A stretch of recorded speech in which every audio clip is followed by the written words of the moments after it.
जय श्री राम दोस्तों। क्या आपने कभी नवरात्रि का वो रूप सुना है जिसे दुनिया से छुपाकर हिमालय की गुफाओं में मनाया गया था? एक ऐसी नवरात्रि जो शोर नहीं, मौन मांगती है, जो दिखावे से नहीं, आत्मा की साधना से जागती है, जहां मंत्रोच्चार गूंजते हैं लेकिन कानों से नहीं, अंतरात्मा से। आज हम आपको ले चलेंगे एक ऐसी रहस्यमयी कथा में जहां देवता भी भयभीत थे और मां कालरात्रि ने स्वयं युद्ध भूमि में उतरकर संसार की थी। तो तैयार हो जाइए, क्योंकि अब शुरू होती है गुप्त नवरात्रि की वो कथा जो बहुत कम लोग जानते हैं। एक ऐसी रहस्यमयी कथा जब सारा ब्रह्मांड कांप उठा था। बहुत समय पहले की बात है। आषाढ़ मास की एक काली रात थी। आकाश में घने बादल गरज रहे थे। बिजली चीरती हुई धरती को चेतावनी दे रही थी। वनों में सन्नाटा था, नदियां रुक सी गई थी और प्राणी भय से कांप रहे थे, क्योंकि रक्त बीज, एक प्राचीन और भयावह असुर, फिर से जाग उठा था। ये कोई साधारण राक्षस नहीं था। उसके रक्त की हर एक बूंद से एक नया रक्त बीज जन्म लेता था।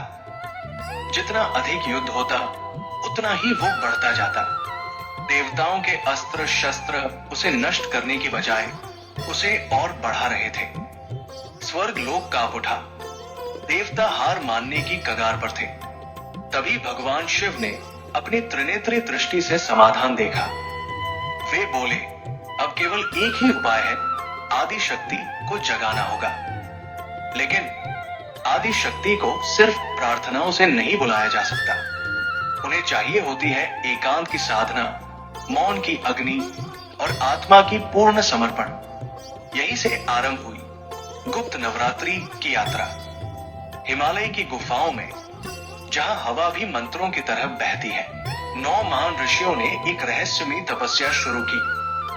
न कोई ढोल, न शंख, न कोई दीप, न आरती, केवल मौन मंत्रोच्चार और हृदय से बहता निस्वार्थ भक्ति का ज्वाल।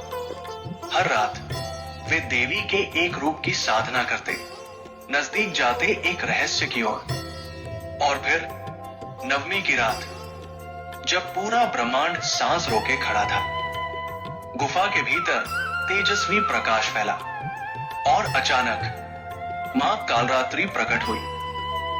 काली, भयानक, लेकिन सौंदर्य से परे। उनकी आंखों में ब्रह्मांड की ज्वाला थी।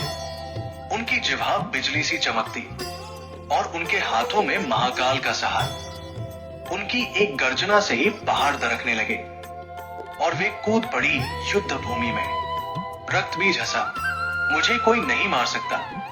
मां मुस्काई और फिर आरंभ हुआ ऐसा युद्ध जिसकी गूंज आज भी अंतरिक्ष की गहराइयों में सुनाई देती है। जैसे ही रक्त गिरा, नए असुर पनपने लगे।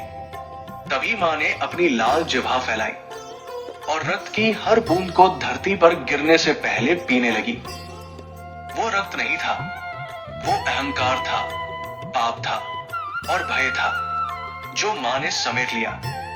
कुछ ही क्षणों में युद्ध समाप्त हुआ। रक्त बीज नष्ट हो गया। मां ने न केवल असुर को मारा, बल्कि संकट की जड़ को भी समाप्त कर